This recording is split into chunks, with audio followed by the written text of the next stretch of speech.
अस्सलाम वालेकुम students, physics learners में खुशामदीद। मैं हूं आपका ट्यूटर वकास अज़ीज़ और आप देख रहे हैं physics learners YouTube channel. Students, last video में हमने चैप्टर 1 का स्केलर एंड वेक्टर क्वांटिटीज़ के बारे में पढ़ा था। आज जो है हम उससे नेक्स्ट वाला टॉपिक पढ़ेंगे। आज का जो टॉपिक है हमारा वो है एडिशन ऑफ वेक्टर क्वांटिटीज़, यानी जो हमने पिछली वीडियो में वेक्टर क्वांटिटीज़ पढ़ी थी उनको जमा किस तरह करना है। स्टूडेंट्स, जैसे आपको पता है कि स्केलर क्वांटिटीज़ जो हैं उनको जमा करना आसान होता है। जिस तरह हम आम रोज़ में नंबर्स को जमा करते हैं, 2 + 3 5 होता है, 5 + 6 11 हो जाएगा। लेकिन वेक्टर क्वांटिटीज़ जो हैं वो इस तरह जमा नहीं होती। इनके लिए एक अलग प्रोसेस होता है, उस प्रोसेस के ज़रिए ही इसको प्लस या माइनस किया जाता है। सबसे पहले इसकी जो है डेफिनेशन देख लेंगे कि एडिशन ऑफ वेक्टर क्वांटिटीज़ अगर क्वेश्चन आ जाता है तो आप इसको किस तरह डील करेंगे। तो सबसे पहले इसकी जो डेफिनेशन है वो यूं होगी, the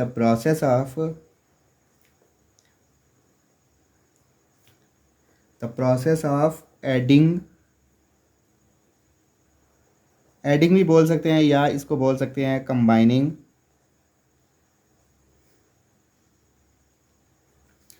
two or more vector quantities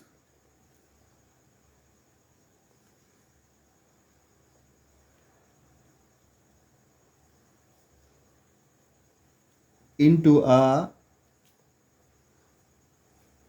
single vector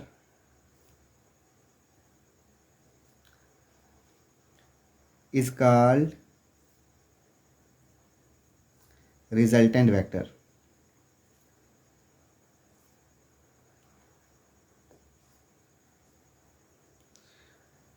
This is also called addition of vectors.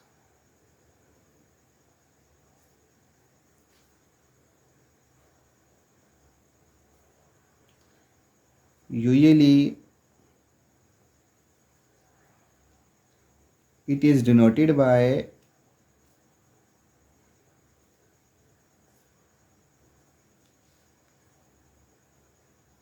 Capital R. ठीक है, तो इस डेफिनेशन को आप ज़रा इस डिटेल से पढ़ते हैं। ये हमें क्या कह रहे हैं। मैंने ये जो डेफिनेशन है कोशिश की है कि जो आपकी किताब के अंदर है उसी को हम आगे लेके चलें ताकि सबको समझने में आसानी हो। सबसे पहला जो हिस्सा इसका हिस्सा है वो कह रहे हैं द प्रोसेस ऑफ एडिंग और combining two or more vectors, यानी आपके पास दो या दो से ज़्यादा वेक्टर हों, उनको अगर आपने प्लस करना है, एडिंग यानी प्लस करना है या जोड़ना है, combining into a single vector, यानी दो क्वांटिटीज़ मिलके एक क्वांटिटी बनेगी, एक सिंगल वेक्टर बनेगा। उस चीज़ को क्या कहते हैं? Resultant vector. फिज़िक्स की ज़ुबान में उसको रिजल्टेंट वेक्टर बोलते हैं। और इसी रिजल्टेंट वेक्टर को ही क्या कहते हैं? This is also called a addition of vector. जो हम ये एडिशन ऑफ वेक्टर क्वेश्चन पूछें या आपसे पूछें डिफाइन रिजल्टेंट वेक्टर, तो डेफिनेशन सेम ही होगी। और इसको रिप्रेजेंट किसके साथ किया जाता है? कैपिटल आर के साथ किया जाता है। Usually it is denoted by capital R. अच्छा जी, अब हमें ये तो पता चल गया कि दो वेक्टर्स को जमा करने या कंबाइन करने से सिंगल वेक्टर बनता है, जिसे हम रिजल्टेंट वेक्टर कहते हैं। लेकिन उस रिजल्टेंट वेक्टर को हमने ऐड किस तरह करना है और वो कौन सा तरीक़ाकार होगा, कौन सा रूल होगा जिसकी मदद से हम दो या दो से ज़्यादा वेक्टर्स को जमा कर सकते हैं।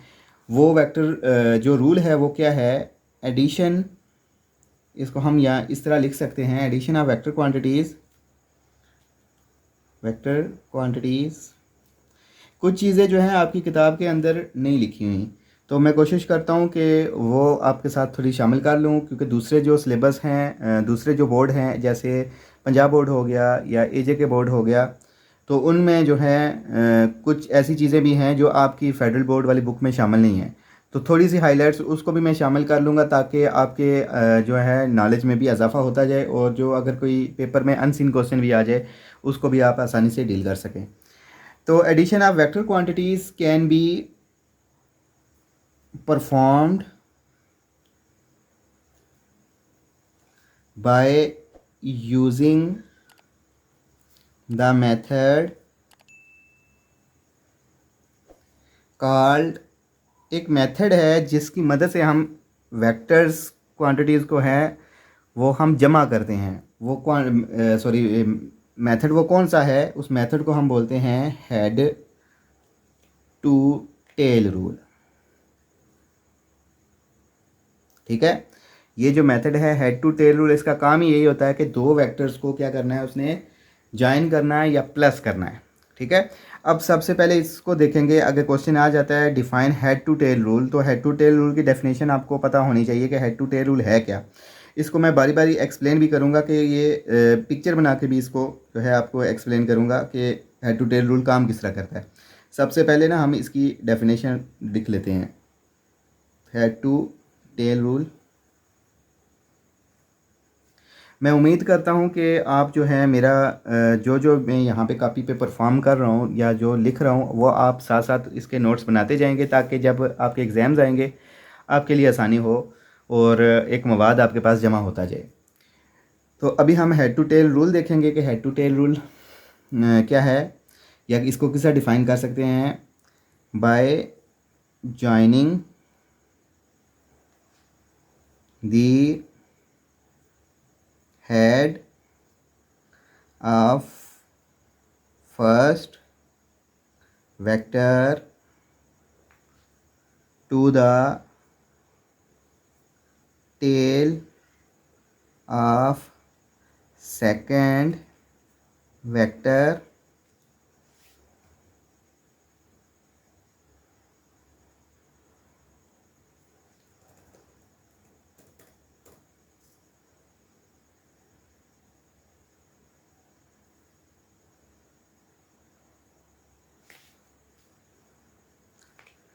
the resultant vector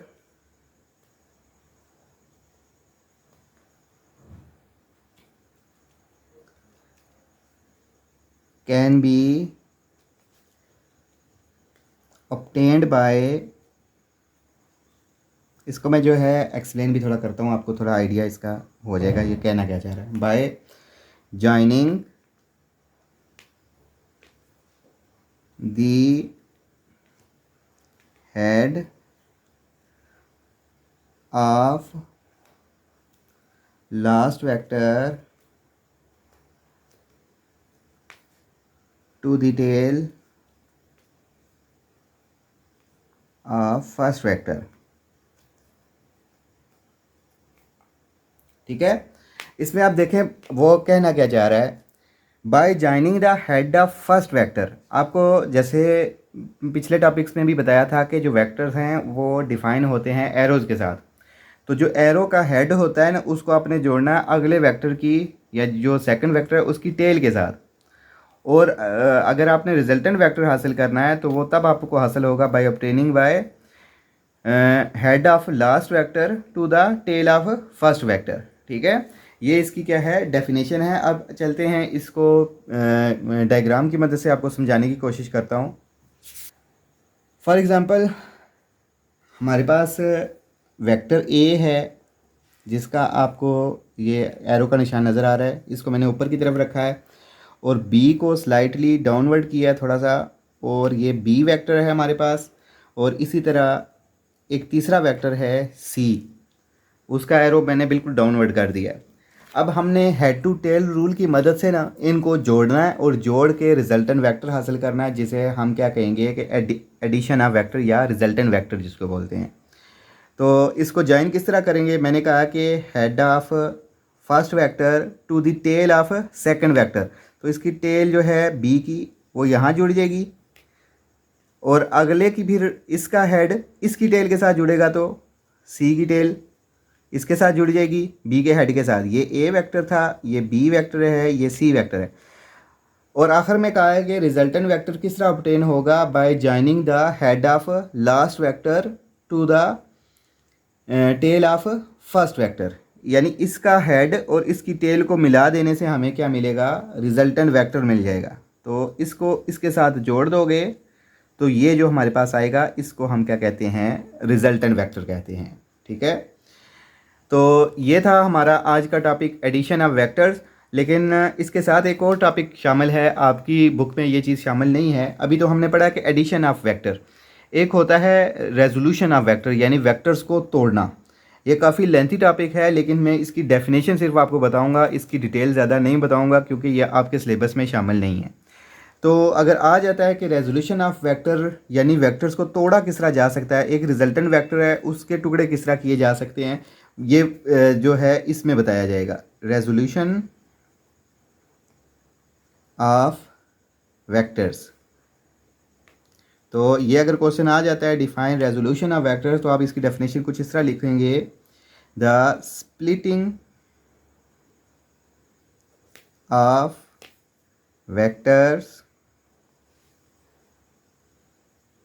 कौन सा vector, resultant vector, into its components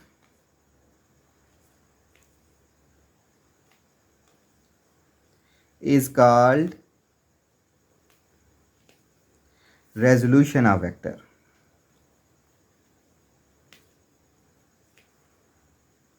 resolution of vector, ठीक है। यानी अगर आप रिजल्टेंट वेक्टर को स्प्लिट कर दें, यानी उसको तोड़ दें किस में, उस मज़ीद मुख्तलिफ कंपोनेंट्स में, तो वो जो प्रोसेस कहलाएगा उसको कहेंगे हम resolution of vectors. For example, जैसे मिसाल के तौर पे आपने ग्राफ देखा होगा, जो अमूमी ग्राफ बनता है, ये वाई एक्सिस है और ये नीचे एक्स एक्सिस है, ठीक है। ये मैथ्स में आप पढ़ते आए हैं।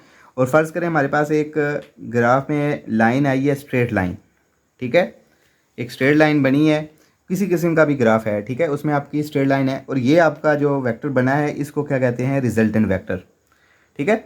अब रेजोल्यूशन ऑफ वेक्टर का मतलब है कि इसके कंपोनेंट्स को हमने अलग अलग करना है।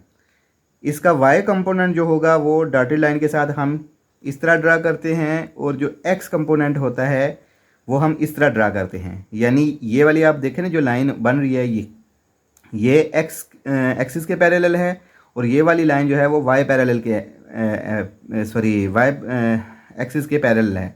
तो अब क्या करोगे, अब फ़र्ज़ करो ये जो वेक्टर बना है ये फोर्स का वेक्टर था, तो ये इसको आप किस तरह लिखोगे, एफ वाई, और इसको क्या लिखोगे, एफ एक्स लिखोगे। तो रिजल्टेंट वेक्टर यानी एफ इज़ इक्वल टू हमारे पास आ गया F X plus F Y, ठीक है। यानी एक कंपोनेंट को हमने क्या कर दिया है, दो कंपोनेंट्स में कन्वर्ट कर दिया है, ठीक है, यानी उसको तोड़ दिया, दो हिस्सों में तकसीम कर दिया है। तो ये जो प्रोसेस कहलाता है ये कहलाता है रेजोल्यूशन ऑफ वेक्टर्स, ठीक है। तो उम्मीद है आपको आज का वीडियो पसंद आया होगा। मज़ीद वीडियोस के लिए हमारे चैनल को ज़रूर सब्सक्राइब कर लें ताकि हर नए आने वाली वीडियो की अपडेट आपको बर वक्त मिलती रहे। मिलेंगे नेक्स्ट वीडियो में, तब तक दें मुझे इजाज़त। अल्लाह हाफिज़।